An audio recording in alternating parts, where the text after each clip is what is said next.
Herkese merhaba dostlar, ben Ozan. Bu videoda yeni bir seriye başlıyoruz. Ekran, performans, batarya her anlamıyla düşündüğümde fiyat performans açısından en başarılı Xiaomi telefonları birlikte inceleyeceğiz. Fakat fiyatlarda değişiklik olabileceği için bütün telefonların güncel fiyatlarına ulaşabileceğiniz linklerini açıklamalara koyacağım. Oradan her zaman kontrol edebilirsiniz. Ayrıca bu serinin Apple yani iPhone'lar ve Samsung için olan versiyonda gelsin mi? Gelsin diyorsanız da videoyu beğenmeyi ve abone olmayı unutmayın. Son bölümde de ben olsam bu cihazlardan hangisini alırdım? Onunla ilgili de bir değerlendirme yapacağız. Şimdi hızlıca ilk cihazımıza başlayalım.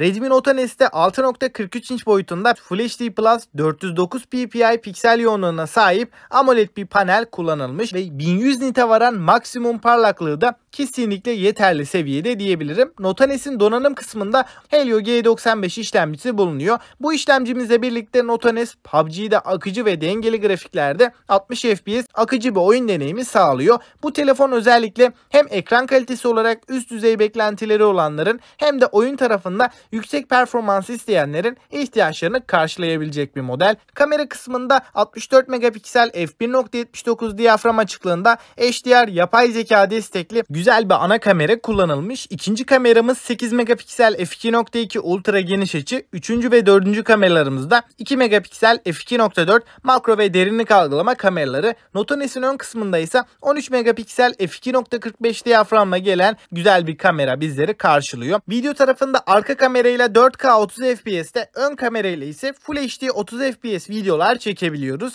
Redmi Note N'te 5000 mAh'lik bir batarya ve 33 Watt hız şarj desteği bizlere sunuluyor. Note 10 Pro ekran konusunda 6.67 inç boyutunda AMOLED panele sahip olan Full HD Plus çözünürlük sunan bu ekranda 120 Hz tazeleme ve 240 Hz dokunma hassasiyeti de bizlere sunulmuş durumda. Parlaklık oranı olarak da 1200 nite varan oldukça yüksek bir parlaklık değeriyle geliyor ve güneş ışığı altında da kesinlikle bir görme zorluğu yaşamıyoruz. Kamera kısmında ise telefonumuzda ana kameramızda 108 megapiksel çözünürlüğünde Samsung'un ISOCELL HM2 sensörüne yer verilmiş. Fotoğraf çekim kalitesi konusunda Redmi Note 10 Pro özellikle aydınlık ortamlarda gerçeğe yakın renkler verebilmesi ve fotoğrafların detaylarında da kayıp yaşamamamız açısından ben başarılı bulduğumu söyleyebilirim. Özellikle daha da karanlık ortamlarda grenlenme ile karşılaşabiliyoruz ancak genel toplamda kaliteli kareler ortaya koyuyor. Burada 4K 30 FPS ve Full HD 60 FPS videolar çekebiliyoruz. Şimdi Note 10 Pro'nun ön kamerasına da bakarsak 16 megapiksel f2.2 HDR yapay zeka destekli portre modunda da fotoğraflar çekebilen güzel bir kamera bizleri karşılıyor. Snapdragon 732G işlemcisiyle geliyor. Bu işlemci oyunlarda da 40-45 FPS arasında bir performans verebiliyor. Batarya performansı olarak da Note 10 Pro'da 5020 mAh'lik bir batarya bulunurken 33 Watt hızlı şarj desteği de bizlere sunuluyor. Listemizin 3. sırasında Xiaomi 11T'yi görüyoruz. Bu cihazın çok detaylı bir incelemesi kanalda var. Onu da kartlar kısmına koyacağım. Mutlaka izlemenizi öneririm.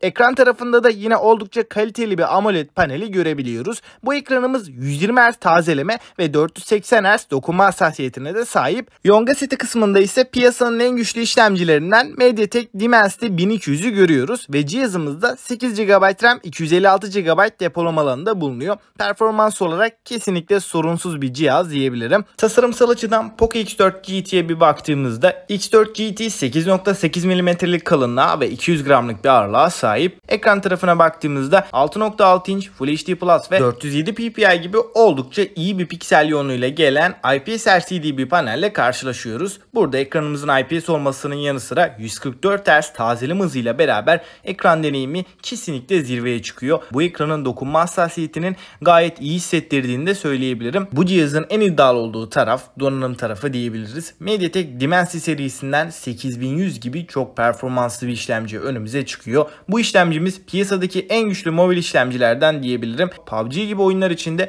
bu telefon bence oldukça ideal. Güncel ve biraz daha üst seviye bir cihaz olduğunu bize hissettirirken Xiaomi 12T'de stereo çift hoparlör sistemini görüyoruz. 6.67 inç AMOLED 120 Hz tazeleme hızına sahip, gerçekten her kullanıcının beklentilerini fazlasıyla karşılayabilecek üst düzey bir ekranla geliyor. İster video izleyin, ister oyun oynayın. Bu ekranın vermiş olduğu deneyimden hem tepkisellik olarak hem de görsel deneyim açısından fazlasıyla memnun kalacaksınız. Yonga seti tarafına baktığımızda da MediaTek'in en güçlü serilerinden Dimensity 8100 işlemcisini görüyoruz. 8 GB'lık RAM ile birlikte geliyor. Performans açısından Android tarafındaki en iyi işlemcilerden diyebilirim. Oyunlarda en üst ayarlarda her türlü kullanım içinde bu işlemcinin gayet tepkisel, hızlı bir şekilde çalıştığını söyleyebilirim. Kamera tarafına baktığımızda ana kamera 108 megapiksel f1.7 diyaframa sahipken Samsung'un ISOCELL HM6 sensörü burada kullanılmış. Yardımcı kameralar klasik olarak 8 megapiksel ultra geniş ve 2 megapiksel makro çekim kamerası. Kamera açısından eksileri olsa da genel deneyimiyle bu fiyat bandında ideal diyebilirim. 5000 mAh batarya ve 120 Watt hızlı şarj desteği bulunurken batarya konusunda bu cihaz hiçbir şekilde bir problem yaşatmayacaktır. Yazılım olarak da Xiaomi 12T, MIUI 13 ve Android 12 ile geliyor. 3 yıl boyunca güncellemeleri alacağını da söyleyeyim. Dostlar, şimdi kısaca bir toparlarsak bence fiyat performans anlamında düşündüğümde bu 5 cihaz arasında kesinlikle en başarılısı Xiaomi 11T diyebilirim. Fiyat tarafına baktığımızda Xiaomi 11T 8 GB RAM, 128 GB depolamayla şu an için 11.000 TL yani 550 Euro bandında garantili bir şekilde alabiliyoruz. Yurt dışı tarafında da 6000 TL bandında çok daha uygun fiyatlı bir şekilde geldiğini belirteyim. Hem yurt dışı hem de garantili versiyonuyla muazzam derecede fiyat performans bir cihaz diyebilirim. Ekran tarafında da kamera ve performans anlamında da çok dengeli bir cihazla birlikteyiz. Xiaomi 12T ile başa baş fiyatlardayken fiyatının bayağı düşmüş olması alınabilirliğini ciddi oranda arttırdı diyebilirim. Şu anki fiyatlarıyla Xiaomi tarafında da diğer telefonlarla kıyasladığım zaman da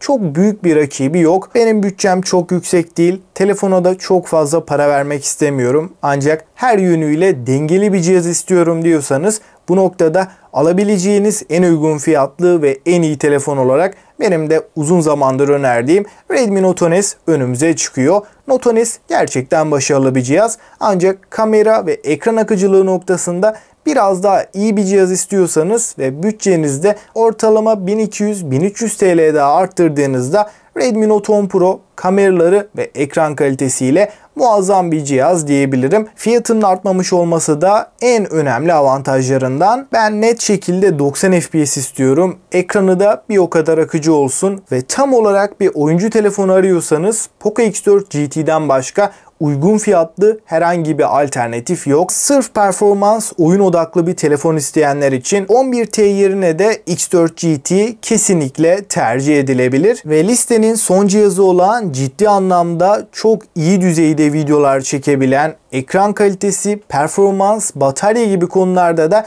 en üst seviyeleri zorlayan bir telefon istiyorsanız Xiaomi 12T amiral gemisi alternatifi olarak alabileceğiniz en uygun fiyatlı telefon diyebilirim. Aldığınızda en az 4-5 sene boyunca hiçbir problem yaşamadan götürecektir. Gerçekten 12T'de gözü kapalı önerebileceğim telefonlardan diyebilirim.